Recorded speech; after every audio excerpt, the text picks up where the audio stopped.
doutora Cachaper, psicanalista, professora da Universidade Federal de Juiz de Fora, para dar início, então, à mesa número 4. Bom, boa tarde a todas e todos. Em primeiro lugar, quero agradecer, usando aí, parafraseando a Betânia, a Formiga Rainha, a Érica Parlato, por essa importante jornada da clínica e pesquisa sobre o bebê do Instituto Langage. Dizer que, de largada, eu acho isso muito importante, um espaço em que os trabalhos podem circular e a gente pode saber o que está em causa, né? La cause de bebê, né? Quais são? Tive a oportunidade, claro, de ler os trabalhos antecipadamente, já digo de largada que são 2 trabalhos também muito potentes, inscritos em situações muito atuais, contemporâneas, né? E o Lacan nos alerta da importância da clínica na contemporaneidade, naquilo que acontece ao vivo e a cores. Então, nenhum atravessados no primeiro pelas questões da Covid-19, no segundo, 2 pontos imprescindíveis no intercâmbio entre linguagem e comunicação. E aí nós teremos 2 trabalhos, como vocês viram no folder.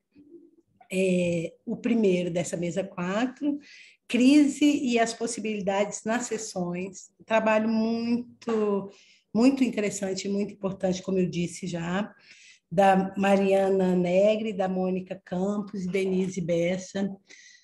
Todas 3, né, são membros da La Cause du Bebê. A Denise Bessa, psicanalista, mestranda da Universidade Federal do Triângulo Mineiro, coordenadora da Clínica de Bebês da Unimed França, membro da Comissão Especial de Bioética da OAB São Paulo. Mariana Negri, psicanalista, membro da formação permanente do Instituto Langage, assim como a Denise e a Mônica Campos, mestre em Ciências pela Universidade Federal de São Paulo, atua na clínica 0 a 5 anos, no Centro de Habilitação de Piracicaba, na docência e na coordenação do curso de graduação de Psicologia da Faculdade Anhanguera de Piracicaba. E Mônica é pedagoga, graduanda em Psicologia pelo Centro Universitário Estácio de Sá de Juiz de Fora, membro permanente também em Psicanálise do Instituto Langage. Nós teremos 15 minutos para cada apresentação, para que possamos dar lugar, às discussões, porque, como eu disse, tem muitos pontos interessantes aí. Então, Mariana, você vai fazer a exposição, sim? Sim. Você tem 15 minutos, seja bem-vinda e obrigada pelo presente, que é o seu trabalho, junto com a Denise e a Mônica. Obrigada aí pela palavra. Então, vou começar para ocupar aí meus 15 minutos. Né? Então, iniciando aí. Marcando. Então, tá bom. Érica sabe que eu estou chatinha nisso. Não, sem problemas, vamos lá. Então, foi durante a pandemia, né, do Covid-19, com as normas de segurança implementadas, como isolamento social, que as sessões analíticas passaram a ser realizadas em outra possibilidade de encontro, fazendo uso de recursos tecnológicos. Em tempos anteriores, as sessões online aconteciam em situações esporádicas e eram consideradas exceções pontuais ao modelo tradicional. Para que essas situações pudessem vir a ocorrer, o trabalho analítico deveria ser iniciado no modelo tradicional, acreditando que era através dele que a transferência entre analisante e analista ocorreria, supondo assim que o processo transferencial não aconteceria de outra maneira, necessitando do corpo encarnado. Além disso, o modelo online ficou restrito apenas para adultos que verbalizavam o discurso analítico, desconsiderando as outras modalidades discursivas. No momento pandêmico, houve a possibilidade de modificar esse espaço de escuta, uma vez que se viu o distanciamento social como uma situação curta, breve, e que em pouco tempo as atividades seriam realizadas da maneira anterior, que voltariam, entre aspas, ao normal. Foi nesse contexto que muitas escutas analíticas puderam ser realizadas e, assim, permitiram reflexões sobre o modelo de encontros e possibilidades de escutas, independente da idade do analisante, ou seja, abrangendo atendimentos de bebês, crianças, adolescentes, adultos e idosos.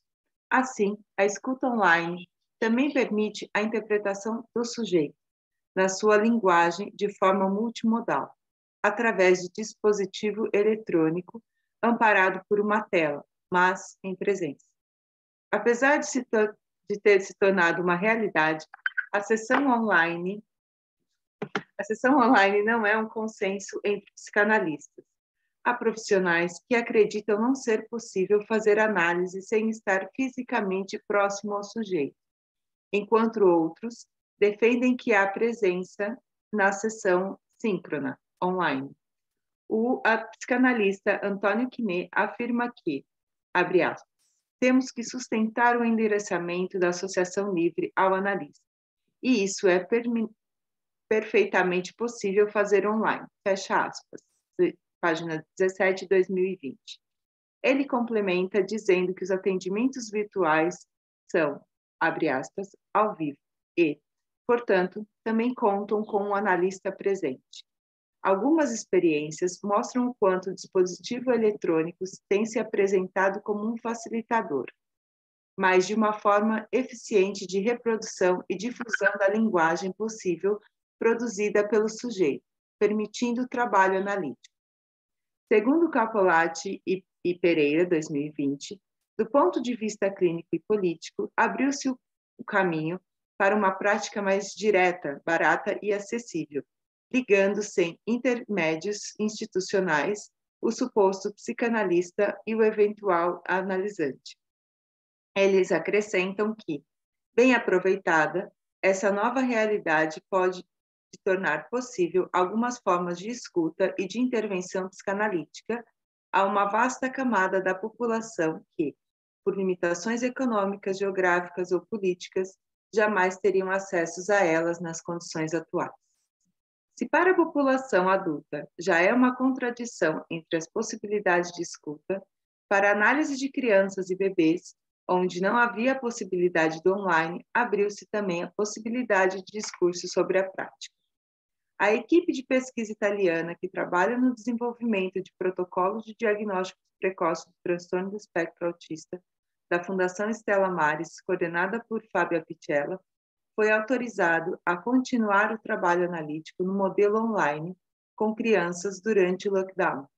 A partir dessa condição, criaram um protocolo de vigilância remota que incluiu 3 entrevistas online e um registro em vídeo de momentos de brincadeiras entre pais e filhos nas suas casas.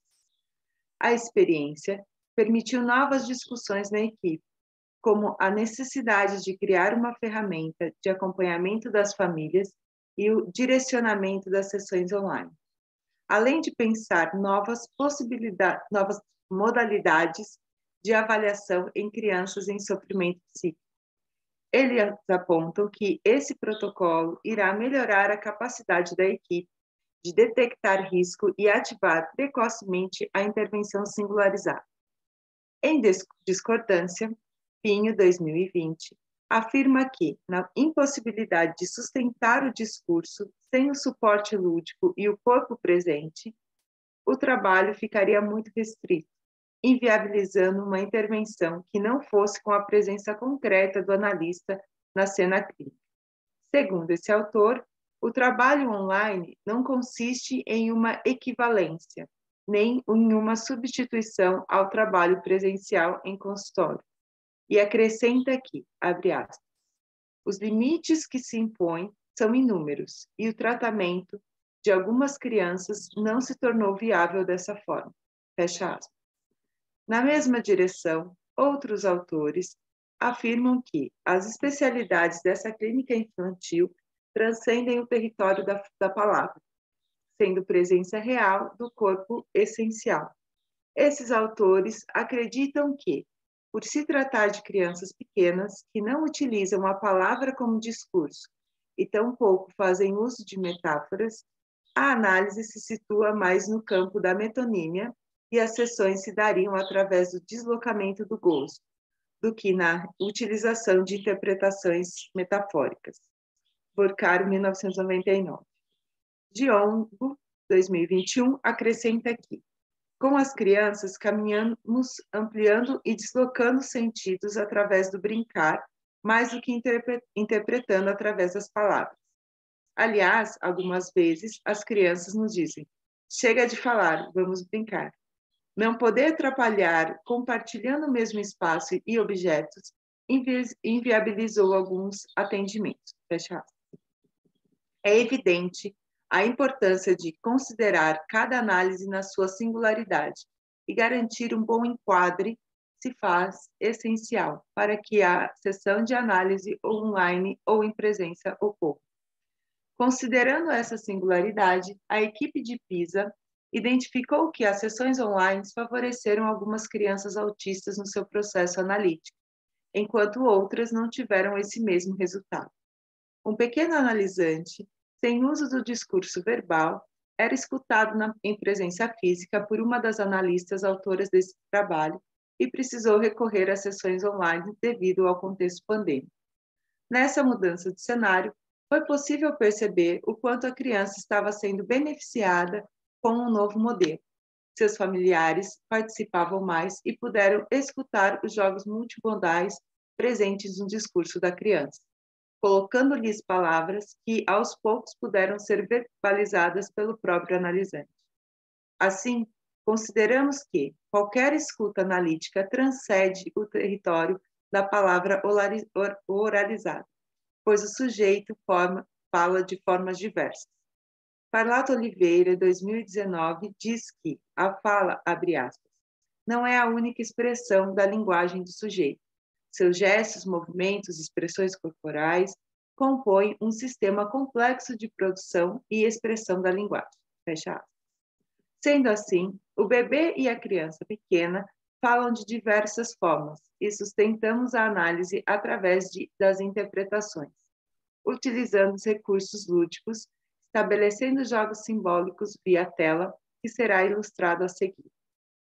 No caso que chamaremos Luna, a sessão analítica inicia via dispositivo online e no primeiro encontro, Luna brinca de se esconder no guarda-roupa, aguardando que as analistas questionem. Cadê a Luna? Não estou vendo. Ela, então, ao abrir a porta, dava um susto nas analistas, frente ao que havia como resposta um ingênuo espanto. Dado a abertura para que ela continuasse. Mais à frente, Luna, deitada na cama, pega o seu pé e, escutando seu movimento, as analistas foram ao seu encontro com as mãos, fazendo cócegas, e concomitantemente o som dessa brincadeira. E Luna, sincronicamente, recolhia os pés, como se, de fato, as analistas estivessem próximas fisicamente, corpo a ela. Tudo isso pôde acontecer na presença de analistas que estavam à escuta do discurso na linguagem multimodal. O enquadro, principalmente no formato online, faz-se essencial para um bom andamento nas sessões. É importante que os analistas possam sempre ver quem está participando da sessão, o contrato fundamental quando se trata da análise com bebês e crianças. É solicitado que o analisante ou os responsáveis se organizem em um ambiente privado de escolha dele e que esse espaço permita a locomoção, não havendo necessidade de estarem sentados e estáticos em frente à tela, ressaltando a importância de garantir um setting cuidadoso sem ruídos altos ou pessoas transitando, por exemplo. Segundo Siqueira e Russo, abre aspas, a implementação de um serviço que ofereça telepsicologia ou telemedicina depende de uma série de fatores, mas o fundamento básico e necessário à prática clínica de qualidade é que o profissional domine a tecnologia que pretende utilizar. Fecha aspas. Evidente que o enquadre é singular e foi a partir da primeira entrevista e é feita a partir da primeira entrevista. Deixa eu vou cortar aqui uma parte. Coube, então, no caso de Luna, ficou bastante evidente mas opa. No caso de Luna, ficou evidente a importância desse enquadro. Coube às analistas, então, interpretar esse jogo entre mãe e filha para que fosse possível escutar a criança na presença dela e não repartir a sessão em dois momentos diferentes. Situação também poderia ter acontecido em uma sessão fisicamente presencial. Outro recorte analítico online é o de um bebê de 5 meses cuja queixa é dificuldade de contato. A mãe foi orientada a utilizar um dispositivo grande, como o computador, na sessão e de habilitar a opção do bebê ver analista, mas também se ver na tela. Diante disso, na segunda sessão analítica, o bebê no colo da mãe e, consequentemente, de costas para ela, escutava atenta a analista. Foi possível que a mãe, pela imagem espelhada do bebê, visse e reconhecesse o modo como ele também falava com o analista, rindo e abrindo mais os olhos. A mãe, impressionada, olhava a tela e olhava para o filho, reconhecendo assim a sua fala. Discussões e considerações finais. Concluímos assim que essa nova janela de comunicação que se abriu marca como um sujeito é capaz de se expressar, de comunicar através dos múltiplos caminhos que a linguagem permite, mesmo que seja através de outro canal, marcando a amplitude do campo da linguagem, como o qual lidamos em um processo de análise. Como nos indica Saussure, abre aspas, tomada em seu todo, a linguagem é multiforme e heteróclita, ao mesmo tempo física, fisiológica e psíquica, fecha aspas. Em sua amplitude, encontra-se a fala verbal, mas também os gestos, movimentos, intenção, olhar, além de considerar no contexto de quem fala, para quem fala e em qual contexto. Cabe ao analista estar atento a todo o ato do sujeito, a fim de interpretar, permitindo o trabalho analítico. Diante do exposto, alguns significantes também precisam ser alterados. Este momento de crise nos apresentou uma nova possibilidade. Mesmo à distância territorial, é possível estabelecer transferência. Estar em presença e ocupar o lugar do sujeito suposto saber, oferecendo escuta e interpretação do discurso do sujeito. Obrigada. Obrigada a você, Mariana. Muito pontual. Então, nós vamos ter um tempo, né, para... Pode ser a cada trabalho, Érica?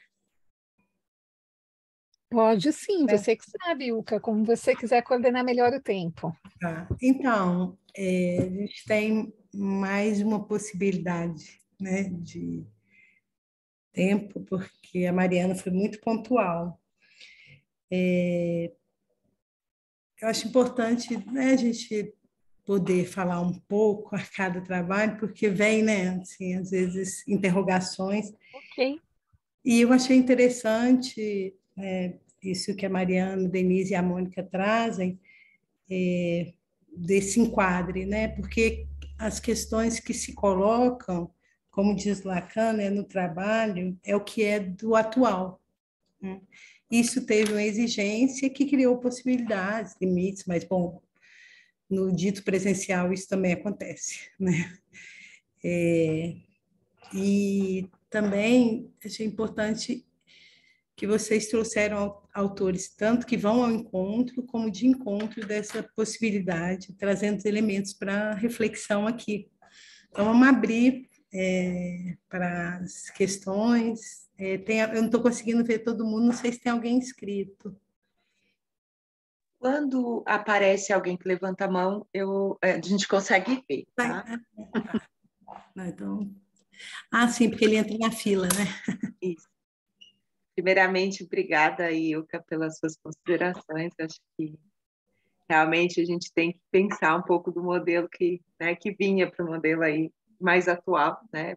Que é essa nossa situação hoje, né? Um desafio, né? Eu acho que quando a gente fala até de atendimentos de crianças pequenas já é um desafio, imagine um desafio que apareceu aí as novas tecnologias também. Uhum. Então, tá bom, acho que a gente pode, então, passar, né, para o segundo trabalho, e aí a gente tendo mais um tempinho, caso chegue mais alguma questão, a gente retoma, tá bom, Maria? Então, vamos convidar agora a nossa querida Andréia Lauermann. É assim que fala mesmo, Andréia Lauermann? Isso. Com o trabalho Comunicação e Linguagem, conceitos complementares na cena analítica. A Andréia é também psicanalista, né? Fonoaudióloga, como a Érica, mestre em Linguística, né? Lá na USP, parabéns, e membro do Instituto Langage. Bom, isso até dispensa, a Andréia dispensa um pouco a apresentação, né? A gente já tem aí notícias do trabalho dela. Andréia, bom, você, como organizadora também do evento, sabe que você tem 15 minutos e você vai ter 15 minutos para a sua apresentação e a gente tem um tempinho aí para poder nos interrogar daquilo que o seu trabalho nos traz e me trouxe muitos elementos também, já que eu também, né, tenho doutorado em Linguística e muito interesse também nesse campo. Obrigada, Ilka, por você estar aqui conosco. Uma felicidade ter você na nossa mesa, uma felicidade estar aqui com todos presentes hoje para a gente estar falando sobre o bebê. Bom, as crianças constroem a linguagem desde a sua vida intraútero, conforme já descrevia Busnell, ouvindo o funcionamento orgânico de sua mãe e o funcionamento daqueles e daquilo que a rodeiam antes do nascimento. Além de ouvir, se fazem escutadas pelos movimentos de seu pequeno corpo e pelos batimentos cardíacos que comunicam ritmicamente. A sensorialidade do feto, em um dos seus primeiros meios de sobrevivência, ausente de forças gravitacionais, mas já atento às múltiplas sensorialidades que seu organismo imerso e submerso em sua mãe lhe proporciona, projeta-se interagindo através de sua audição, seus sentidos táteis e seus movimentos. Nesta inundação de estímulos sonoros, visuais, táteis e sinestésicos, as formas de comunicação se estabelecem entre o bebê e seu entorno e entre ele e ele mesmo, em seus pequenos desafios diários. Através de estudos de imagens intrauterinas, sabemos que os bebês solicitam às suas mães uma posição mais confortável, utilizando de movimentos corporais que expressam suas necessidades ou mesmo o prazer que sentem ao sugar o dedo em um momento de conforto e introspecção. Como Piontelli, em 1992, descreve a bebê Julia, um dos bebês menos ativos de sua pesquisa, que se confortava lambendo a placenta, enrolando-se em seu próprio corpo, embalado pela respiração de sua mãe. Assim, já está declarada a comunicação com aqueles que estão à sua volta e consigo mesmo. Inúmeros são os relatos de mães que afirmam a agitação motora do bebê quando ele ouve determinada voz ou a ausência de agitação motora com outra voz ou som. Essa comunicação intrínseca do ser humano muitas vezes é reconhecida como inteligência, raciocínio ou pensamento. Mas, independente do conceito denominado, esta comunicação consigo mesmo trata de uma organização de ideias, de predição, planejamento, memorização ou presentificação de algo. Pretendo, através da discussão de alguns trechos de análise de uma criança em 2 momentos de sua vida, trazer a possibilidade de compreender o uso da linguagem como uma ferramenta autorreguladora, mesmo sem a fala articulada presente. A linguagem, diante de suas múltiplas facetas de apresentação e de construção para esta criança, adquire o sentido regulador, ou seja, nas situações de difícil manejo por ela, quando seu corpo começa a se inquietar e seus movimentos não respeitam mais os limites socialmente possíveis, ela faz uso de seu discurso para reiniciar a situação. Isso demonstra que a análise com crianças e a análise com adultos também deve valorizar ainda mais as múltiplas facetas da linguagem, através do brincar, através do corpo, através de todas as sensorialidades que será possível identificar para cada sujeito de modo singular. O analista deve estar aberto à percepção da linguagem multimodal e singular de cada criança, analisando atentamente onde cada um encontrará o melhor canal de transmissão de mensagem. Na década de 60, o linguista Roman Jakobson, interessado na teoria matemática da comunicação, traçou um paralelo e aplicou para a comunicação humana. Nesta teoria, o autor definiu que para qualquer ato comunicativo estão presentes 6 elementos. Um emissor, que é aquele que emite a mensagem, um contexto do que se trata a mensagem, a situação, tudo aquilo que se refere à mensagem, a mensagem, que é o conjunto de informações que se pretende transmitir, o canal, o meio pelo qual o emissor e o receptor utilizam para o ato, um código, que é o conjunto de signos usados para a transmissão da mensagem, e um receptor, aquele que recebe a mensagem. Desta forma, a teoria da comunicação proposta por Jakobson permite que haja uma outra forma de interpretação, além das definições propostas, ou seja, o contexto ou referente se relaciona com o meio e com os participantes do ato comunicativo, faz parte do ato em si e colabora para a transmissão da mensagem. O ato comunicativo acontece através de um canal que configura um meio de circulação de signos, um meio propício para a transmissão, não necessariamente o meio aéreo para as ondas acústicas ecoarem o som da voz. O conjunto de signos que irão definir o código não é restrito a elementos linguísticos, mas um conjunto de signos que pretende alcançar o receptor dentro do contexto. O receptor é aquele que recebe a mensagem, não necessariamente aquele para quem, supostamente, a mensagem foi endereçada, mas aquele que identificou a mensagem através dos signos utilizados dentro de um contexto pelo canal escolhido pelo emissor. Assim, essa teoria abre múltiplas possibilidades de escuta, valorizando todos os sujeitos envolvidos, sem predizer, sem saber a quem, de qual forma e por qual meio a mensagem deve ou será transmitida.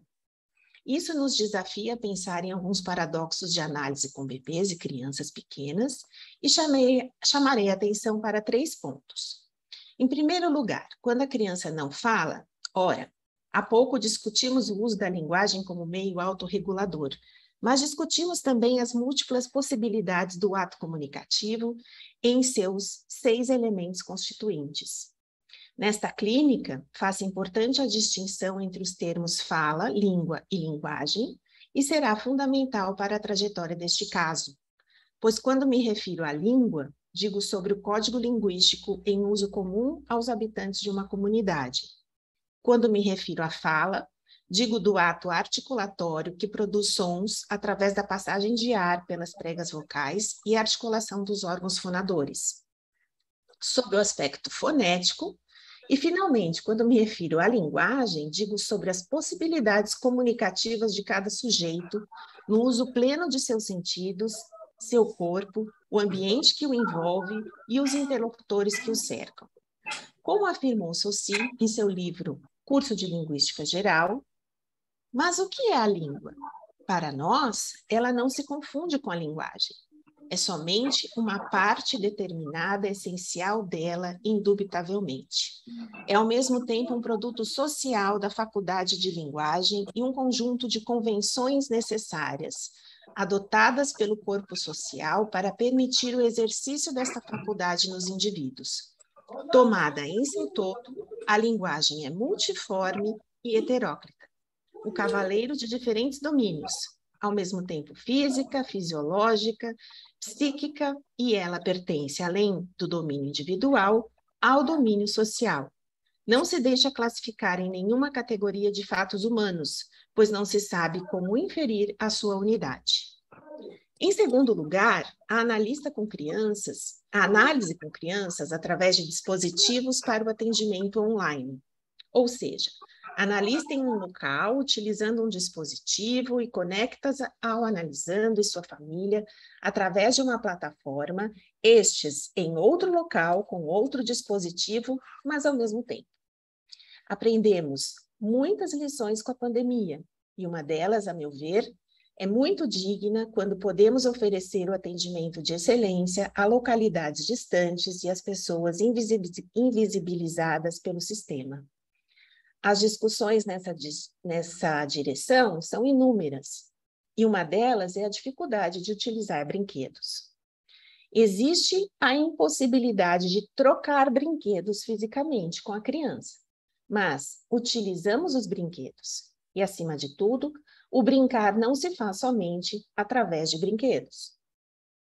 Além disso, a análise com crianças privilegia a linguagem, tal como a análise com adultos, contudo, no sentido da percepção do canal comunicativo escolhido por ela e a valorização de seus atos na produção de diferentes signos linguísticos ou não.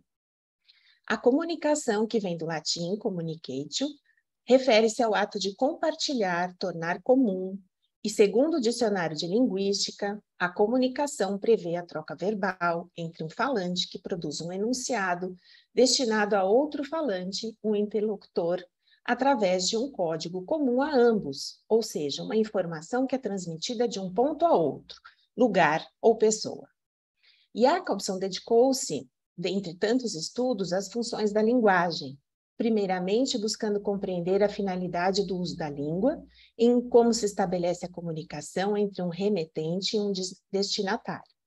O autor identificou 6 funções de linguagem, todas atravessadas por emoções, e de forma relevante afirmou que cada mensagem apresenta mais de uma função da linguagem. Segundo ele, seria muito difícil encontrar mensagens verbais que correspondessem a somente uma função. A comunicação é composta da diversidade das funções comunicativas que estruturam na mensagem. Embora ele ainda analisasse somente as estruturas verbais, tal qual a finalidade de seus estudos na época, já antecipava as possibilidades multimodais. Retornando aos estudos de Jacobson, quando ele descreve cada um dos 6 elementos da comunicação, relaciona-os com uma função de linguagem como a seguir. Então, a função emotiva, que está ligada diretamente àquele que fala, carregada de emoções, a função conativa, que é essencialmente no uso de imperativos, a função fática, que verifica a efetividade do canal, a função metalinguística, que fala sobre a própria linguagem, a função poética, ligada diretamente à mensagem, e a função referencial, que liga-se ao contexto. A clínica com bebês e crianças pequenas é dinâmica e pretende trazer ao sujeito a autonomia e independência para o estabelecimento de sua comunicação e interação social. Desta forma, escutamos o sujeito no momento oportuno e interpretamos todas as suas possibilidades de dizer sobre si em seu momento de vida. Este caso iniciou o atendimento presencial com 1 ano e 8 meses, com queixa de ausência de fala. Foi diagnosticado no transtorno do espectro autista por um neurologista. Os encontros eram realizados sempre na presença da sua mãe e ocasionalmente na presença da sua avó. Ele procurava utilizar todo o espaço físico, com os brinquedos, o seu corpo, e frequentemente apagava a luz da sala. Foi possível para a analista interpretar, através da escuta dessas manifestações de signos não linguísticos, repletos de significados, como era difícil para ele ouvir tantas queixas de sua mãe em relação ao seu comportamento e ausência da fala. A partir do momento que isso era interpretado como uma manifestação de linguagem e transformado em palavras a ele e aos seus cuidadores, como escuta, ele acendia novamente a luz. Portanto, seguindo o eixo de sentido, este sujeito faz uso de múltiplos canais comunicativos. Utiliza, além da fala, o contexto, a relação dele com os interlocutores e os movimentos corporais.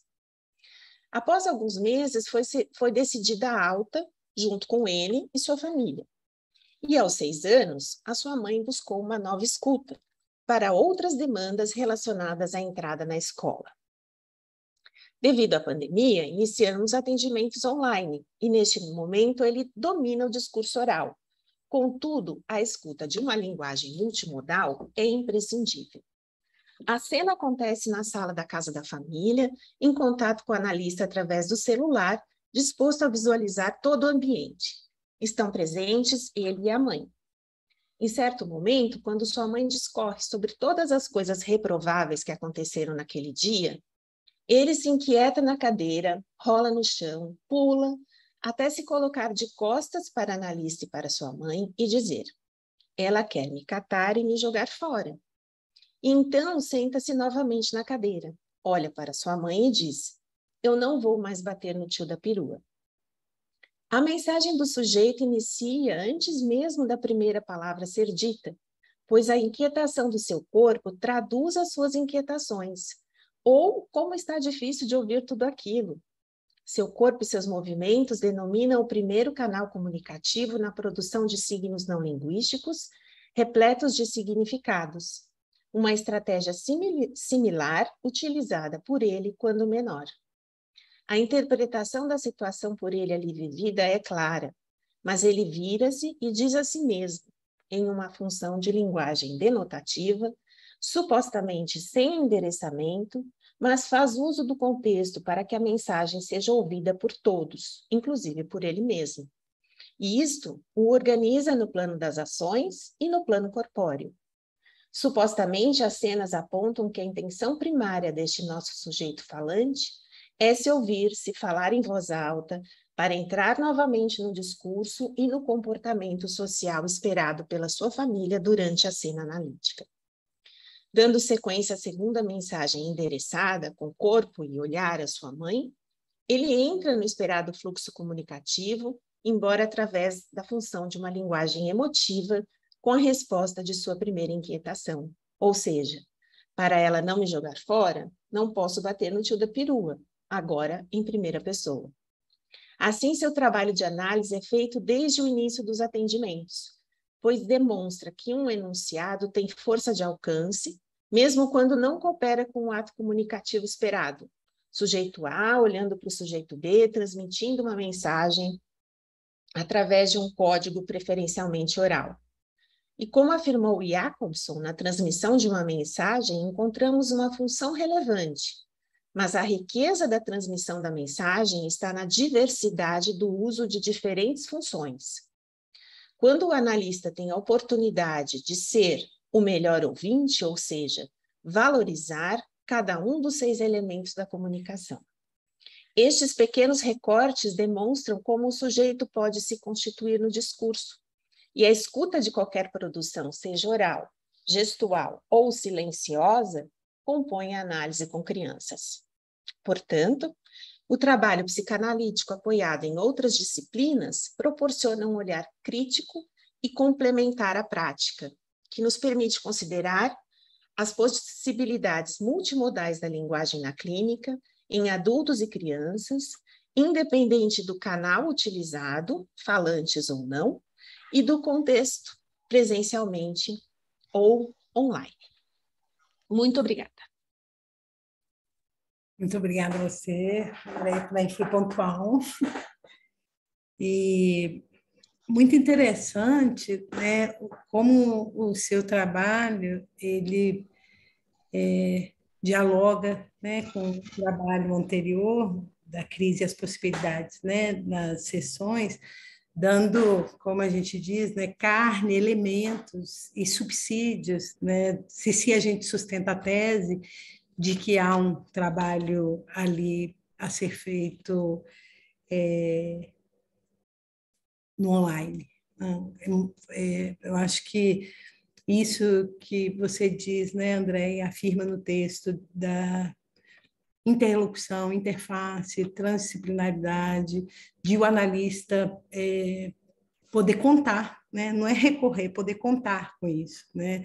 Quando você traz, né, os autores da linguística, Saussure, Jacobson, e do que eles trazem para injetar na gente, né, elementos para fazer a leitura, tudo aquilo que transcende a linguagem falada, né?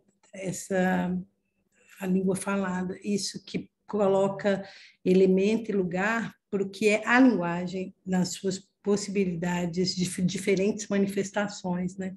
Então, acho que os dois trabalhos dialogam muito. Queria mais uma vez parabenizar e abrir, né? Porque senão eu tenho várias questões, mas acho importante. Eu já tive, né, a oportunidade de dialogar ali na leitura do texto e a gente poder aproveitar esses 5 minutos para a gente ouvir. Lana, quer perguntar?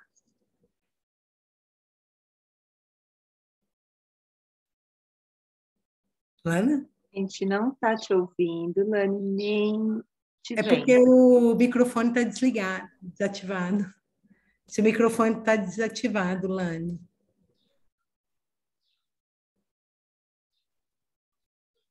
Ainda não. Ó, eu vou te mandar uma solicitação para você abrir. Foi?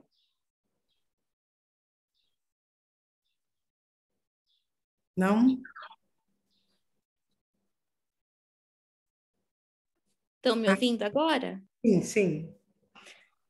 Eu achei muito interessante esses dois trabalhos, e ouvindo a Andréia me falar, assim, pode ser, Andréia, que não tenha, assim, muito a ver com o que vocês duas falaram, mas ouvindo vocês, eu fiquei pensando nessa situação das crianças que chegam com exame Bera, com alteração nos condutos, né?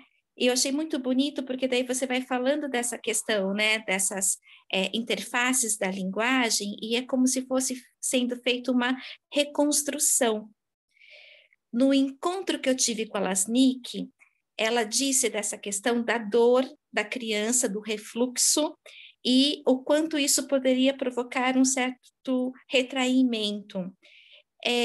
Quando a gente fala dessa questão, né, do Bera e essas questões, né, de dores de ouvido, né, você acredita que a gente poderia pensar também numa retraição, num retraimento da linguagem por conta disso? Posso responder, Ilka? Sim. Lani, muito interessante a sua questão, né? Porque ainda bem que você tem recebido crianças que realizaram o exame Bera, né? Porque muitas vezes a gente corre o risco, né, desse diagnóstico feito tão rapidamente, não ter considerado nem as vias auditivas. E sim, né, a criança, ela precisa contar com todas as suas possibilidades sensoriais para poder se comunicar, a não ser a criança que já nasce com alguma deficiência, aí ela vai se utilizar de outras potencialidades.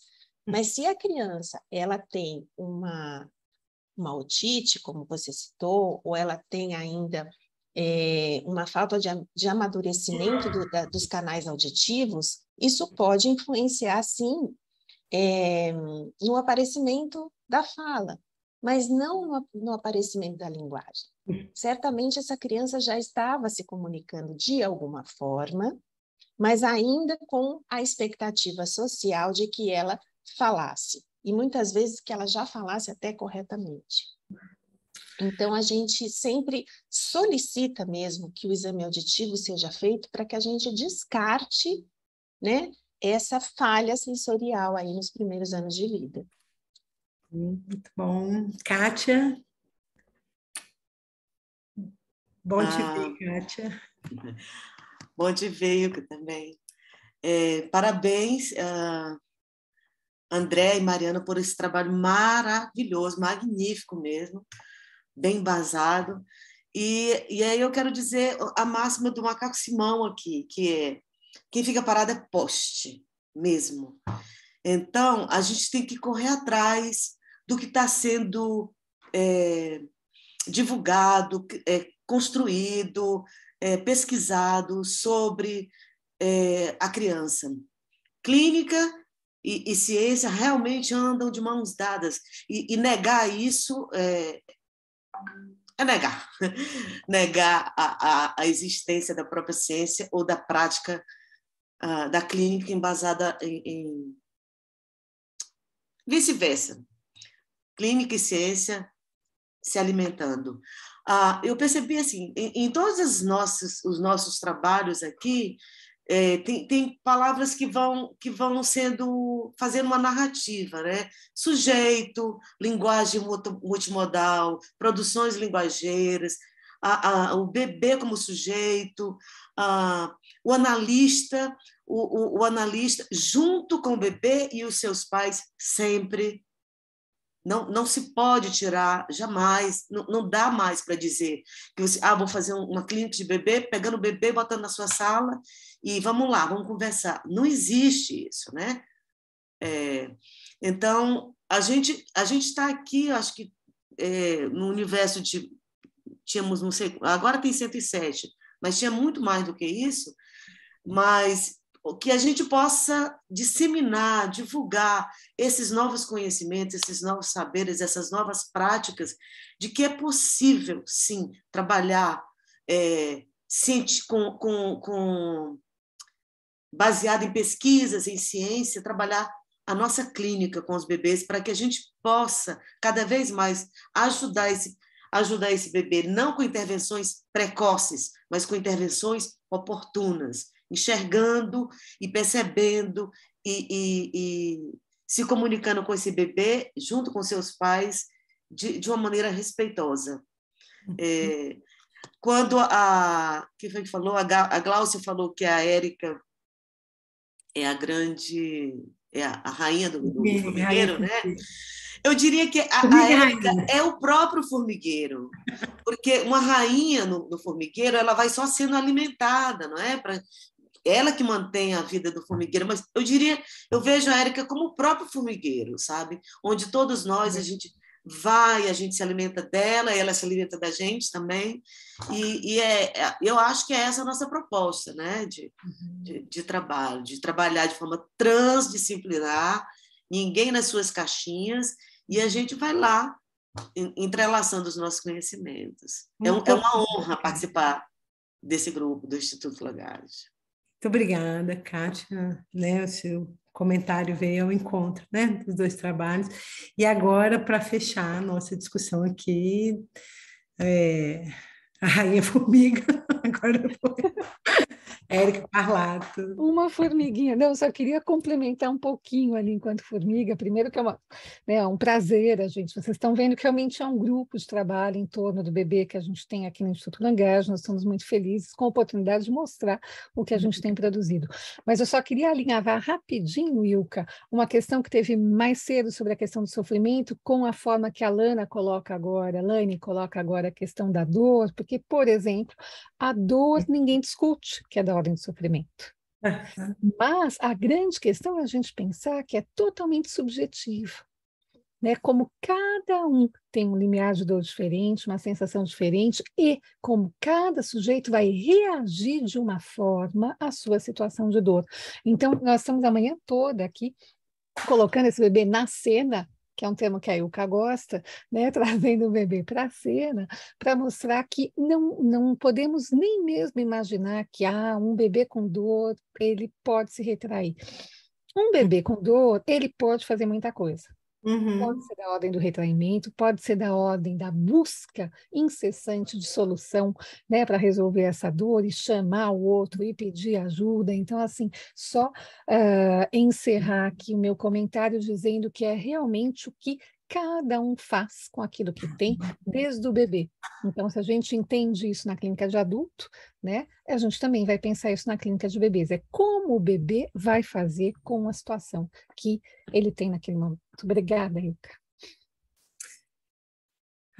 Eu quero agradecer, mas, bom, vocês devem estar acompanhando o chat, os agradecimentos, parabenizando tanto um trabalho quanto o outro, dizendo da importância que nós experimentamos aqui. Temos algumas questões que eu não vou poder trazê-las agora, mas eu sempre acho bom que as questões, algumas fiquem abertas e que possibilitem que a Érica, né, se movimente mais para estarmos juntas e pensar o que reverberou, deixar decantar ali, e o que reverberou cada elemento por meio de interrogação, né, trazida aí pela Andréia, trazida pela Mariana e seu grupo, na escritura, né, porque é uma escritura, não é apenas uma escrita. Eu digo escritura no elemento que transmite, no elemento que propaga, né? A escrita faz isso também, mas a escritura, ela permanece um pouco mais como um elemento de direção e direção de trabalho. E parabéns mais uma vez. E é sempre muito bom estar com Langage, é sempre muito bom estar em diálogo. A Érica sabe disso e me sinto privilegiada de ser convidada para conduzir algo aqui. Muito obrigada mesmo.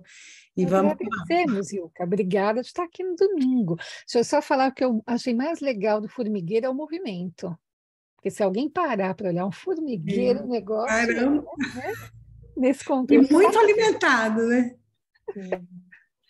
Muito bom. Mais uma vez, obrigada, Ilka, pela sua participação. Vamos, então, agora para a quinta mesa.